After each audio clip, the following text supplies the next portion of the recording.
লজ্জা করে না? তো লজ্জা করে না বাপের ঘাড়ে বসে বসে খাইতে? আব্বা, আব্বা তুমি এটা কি করলা? আমার ভাতের প্লেটটা এমনি ফালাই দিলা। যা করছি ভালো করছি। তোর মতো পোলারে লাঠি মারা বাড়ি থেকে বাড়ি দেওয়া উচিত।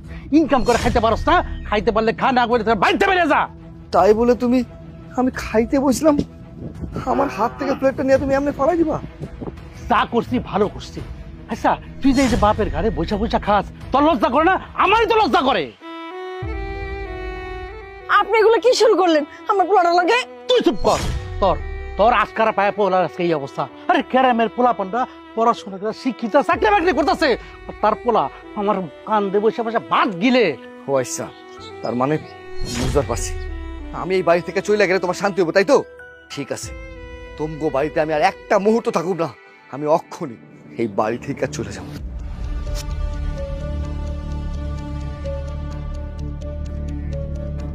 বাবা, ও বাবা, বাবা যাস না, ও বাবা।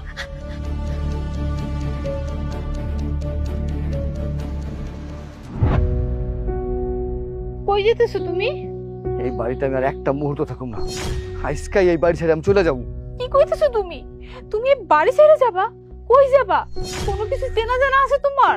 আল্লাহর এত বড় একটা দুনিয়া, আমি কোথাও ঠেকবো না, একটা না একটা ব্যবস্থা আমার ঠিকই হয়ে যাবে। তুমি জানো আজকাও না আমার বিয়ের লেগে বাড়িতে লোকজন আইছে, আমি আর কতদিন আটকে রাখবো কও? তুমি না কিছু একটা করো, নাহলে কিন্তু আমার বিয়ে হয়ে যাবো। আরে আমি আর কি করুম, আমার করার মতো কিছুই নাই, কারণ আমি বেকার।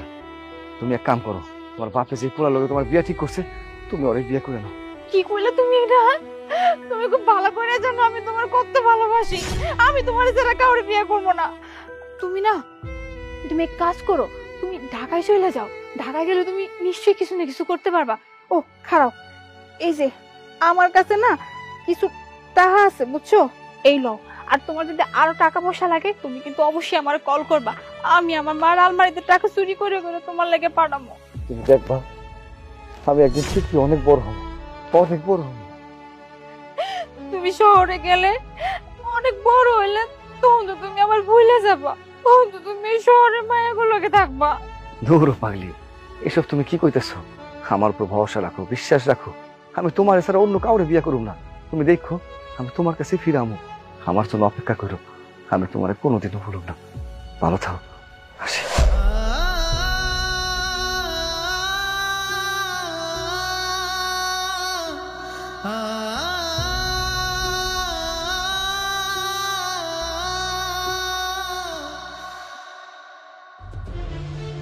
রিক্সা যাবে? হ্যাঁ স্যার, যাবো স্যার। কই যাবেন? এই 6 নাম্বার, আমার জরুরি একটা মিটিং আছে। আচ্ছা স্যার, ওড়েন, আপনার লয়ে যাচ্ছি। আরে তুমি খাবে না?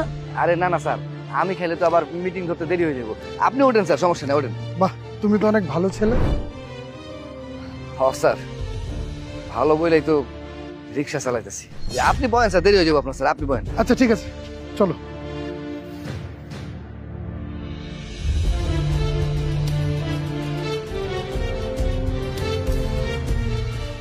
স্যার আপনি কি চাকরি করেন স্যার? আরে না, ঢাকায় আমার অনেকগুলো ফ্যাক্টরি আছে, আমার এখানে হাজার হাজার মানুষ চাকরি করে। বাহ, আপনি তো দেখছি অনেক বড় লোক মানুষ স্যার। আচ্ছা তুমি কতদিন ধরে রিক্সা চালাও? স্যার আমার রিক্সা চালানোর বয়স বেশি দিন না, এই ধরেন 6 মাস হয়েছে। কি অনার্সটা কমপ্লিট করার পর থেকে চাকরি বাকরি না পায়া এই রিক্সা চালাইতেছি। অনেকে দায় দাঁড়ে ঘুরছি স্যার চাকরির জন্য, কিন্তু কেউ চাকরি দেয় না আমারে। যার কাছে চাকরি চাই 10-20 লাখ টাকা ঘুষ চায়, এই লেগে রিক্সার হ্যান্ডেল ধরছি। পেটের ক্ষুধা তো মিটাই তৈব নাকি? ভালো করছো, বসে বসে খাওয়ার চেয়ে একটা কিছু করা ভালো। রিক্সা বামে রাখো, রাখো।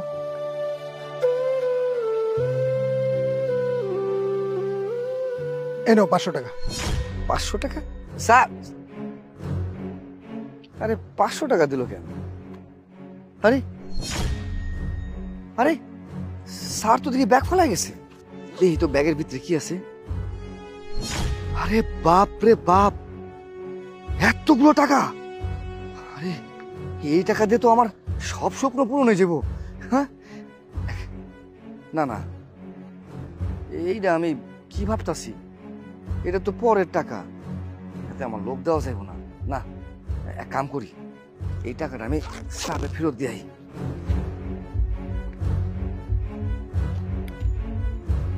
স্যার, স্যার, কই যাস? ভাই আমি একটু ভিতরে যাবো ভাই। এখন ভিতরে যাওয়া যাবে না।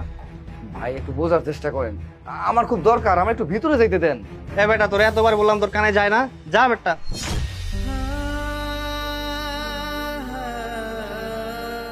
এই কি হয়েছে এখানে? স্যার, এই রিক্সা চালক আপনার কাছে যেতে চাইছিল।